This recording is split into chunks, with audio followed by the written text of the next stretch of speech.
Hello दोस्तों, कैसे हैं आप लोग। आशा करता हूँ अच्छे होंगे। तो आज हम बिहार बोर्ड क्लास 10th के जो 4 मैथ के सब्जेक्टिव क्वेश्चंस जो एग्ज़ाम में बार बार पूछा गया है और आगे भी 2026 में पूछने का बिल्कुल 100% गारंटी है, तो वही हम चारों क्वेश्चन आपको एक एक करके बताने वाले हैं। तो पहले क्वेश्चन पर आते हैं। पहला क्वेश्चन कहता है कि एक द्विघात समीकरण यानी द्विघात समीकरण 2x² प्लस 5x बराबर 0 के विवेचक ज्ञात करें। तो कैसे निकालते हैं विवेचक? क्या कह रहा है? विवेचक यानी कि डी ज्ञात करने बोल रहा है। तो लिखेंगे समीकरण क्या दिया है, 2x² प्लस 5x माइनस 3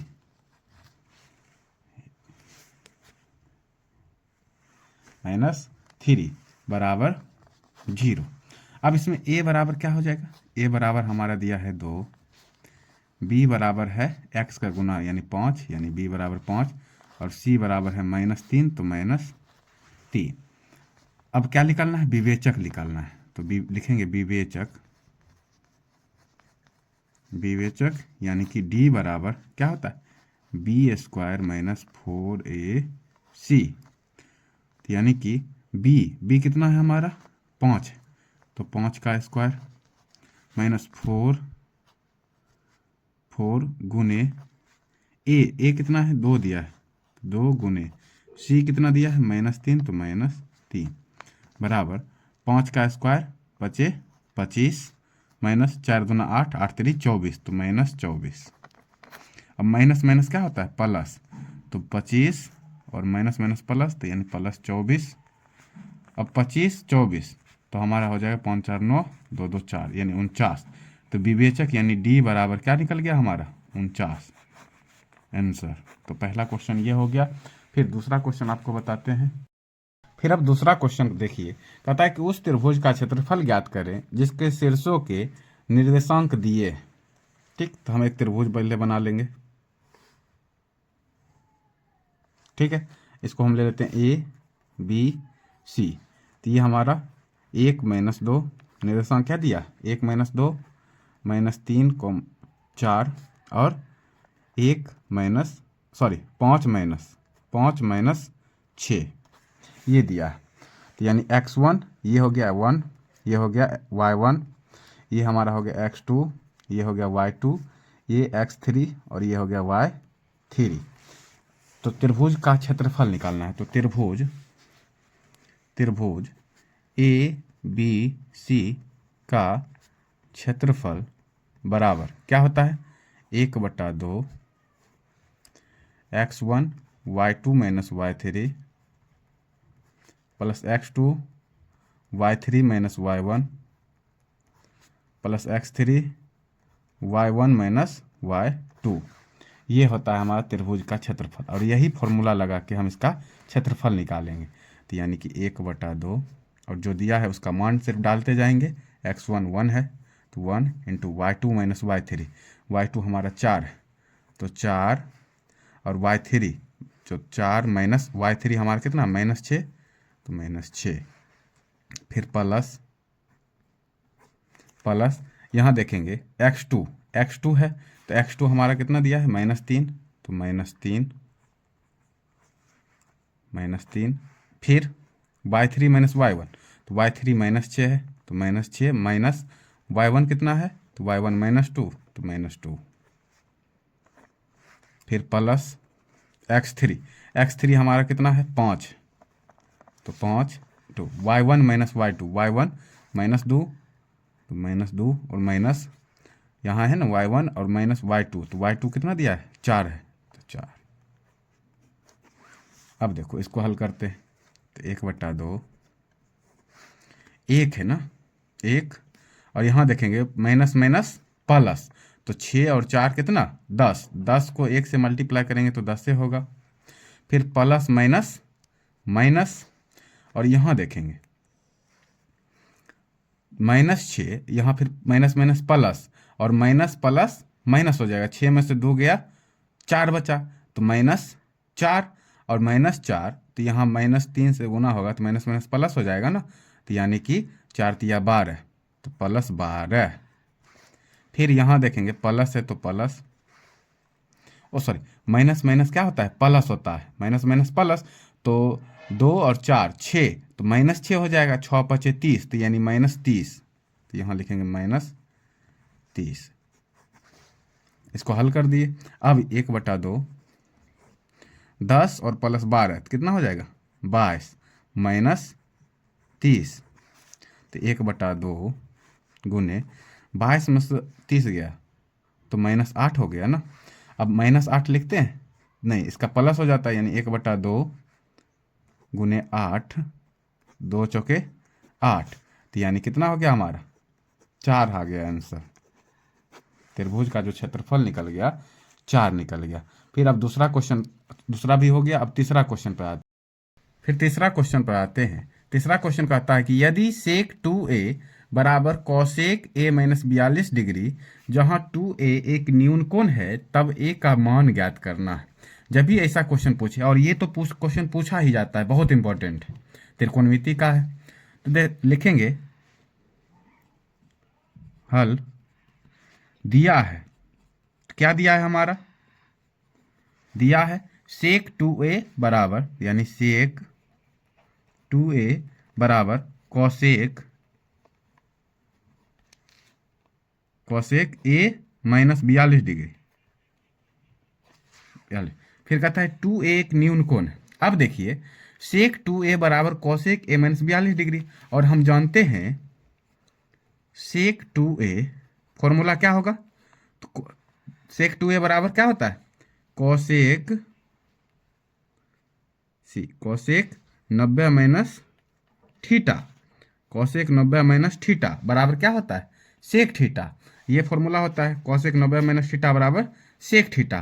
तो हम सेक थीटा की जगह ये लिख सकते हैं कॉसेक 90 माइनस थीटा, थीटा की जगह पर क्या दिया है 2a दिया है, तो हम लिखेंगे कॉसेक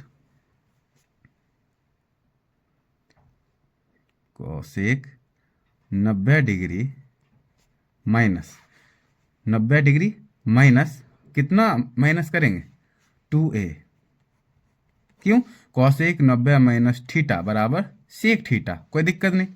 और जो इधर है उसको ऐसे लिख देते हैं कॉसेक a माइनस 42 डिग्री। अब देखिए कॉसेक इधर भी है, बराबर की साइड भी कॉसेक है, तो दोनों को कैंसिल हटा दिए, क्या बच गया हमारा 90 डिग्री माइनस 2a बराबर, इधर बच गया हमारा a माइनस 42 डिग्री। अब 90 डिग्री तो ए वाला को एक साथ कर देते हैं, और ये जो संख्या है इसको एक साथ कर देंगे, तो यानी कि लिखते हैं -2a और प्लस a इधर आएगा तो -a बराबर, इधर -42 बच गया, और प्लस 90 इधर आ गया तो क्या हो जाएगा हमारा -90 डिग्री।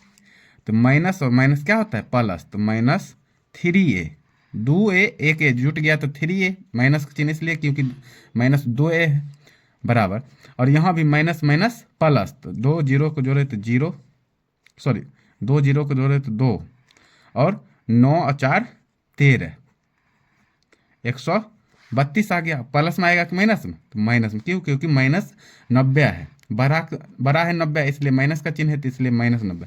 अब देखेंगे इधर भी माइनस इधर भी माइनस, दोनों साइड है, तो माइनस माइनस प्लस। अब 3a के गुना में 3 है, तो उधर जाएगा तो भाग में हो जाएगा ना, तो a बराबर 132/3, 132/3। अब इसको हम काटेंगे, तो देखो 132 3 से भाग करेंगे तो 3 तिया 9, 3 चौक 12, 3 चौके 12, 3 में से 2 गया 1, ये कैंसिल, ऊपर से आया 2, फिर 3 चौके 12, तो यानी कि पूरा पूरा कट गया 4, तो यानी कितना आ गया 44। तो यही पूछ रहा था कि a का मान, तो लिखेंगे a बराबर 44 डिग्री आंसर। तो तीसरा क्वेश्चन भी हो गया, आप लोग इसे स्क्रीनशॉट ले लीजिए, और बहुत इंपॉर्टेंट क्वेश्चन। अब चौथा क्वेश्चन पे आते हैं। तो 4 नंबर क्वेश्चन समझते हैं। कहता है कि सिद्ध कीजिए कि 3 + 2√5 एक अपरमेय संख्या है। सिद्ध करने वाला क्वेश्चन तो जरूर रहेगा, या तो √3 एक अपरमेय संख्या है, बट ये क्वेश्चन बहुत बार पूछा गया है, इसलिए हम इसको यहाँ पर बना रहे हैं, बता रहे हैं आपको कि सिद्ध कीजिए कि 3 + 2√5 एक अपरमेय संख्या है। तो ऐसे क्वेश्चन में हम क्या करते हैं, मान लेते हैं, माना 3 + 2√5 एक परिमेय संख्या है। परिमेय संख्या है, परिमेय संख्या है। और अगर यही कहता कि सिद्ध कीजिए कि एक परिमेय संख्या है, तो जब परिमेय संख्या रहता है तो अपरिमेय संख्या मान लेते हैं, और अपरिमेय संख्या बोल रहा है तो क्या मान लिए? परिमेय संख्या मान लिए। जब परिमेय संख्या हम जानते हैं किसके रूप में होता है? p/q के रूप में होता है। तो यानी कि 3 + 2√5 बराबर क्या हो जाएगा हमारा? p/q। p/q। अब +3 बराबर को साइड ले जाएंगे तो -3 हो जाएगा। तो यानी 2√5 बराबर p/q, और +3 इधर आ गया हमारा -3, और 3 के नहीं कुछ तो बटा में 1। अब देखिए 2√5 बराबर क्यों एक का एलसीएम क्या हो जाएगा? क्यों हो गया। अब क्यों यहाँ लायत कट गया तो यहाँ क्या बचेगा हमारा? p माइनस, फिर यहाँ क्यों है, 1 से मल्टीप्लाई करेंगे तो क्यों होगा, और 3 को क्यों से मल्टीप्लाई करेंगे तो 3q। ठीक।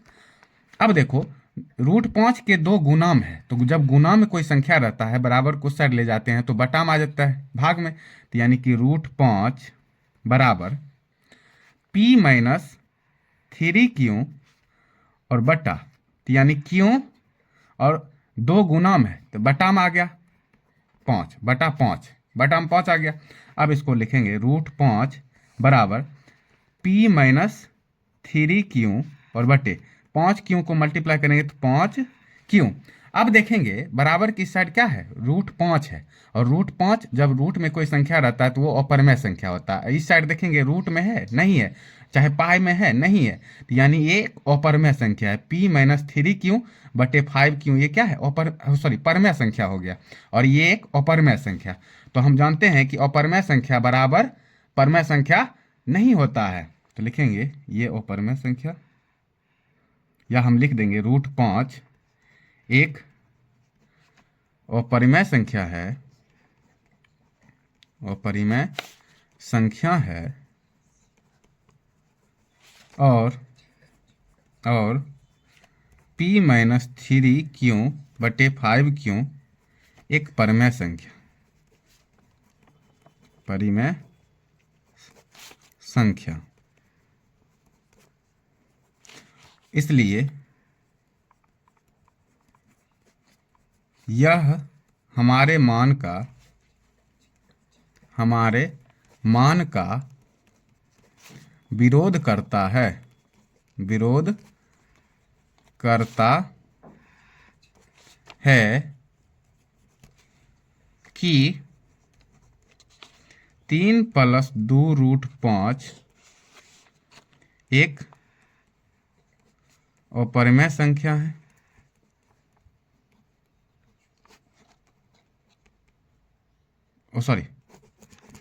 3 + 2√5 एक परिमेय संख्या है, परिमेय संख्या है।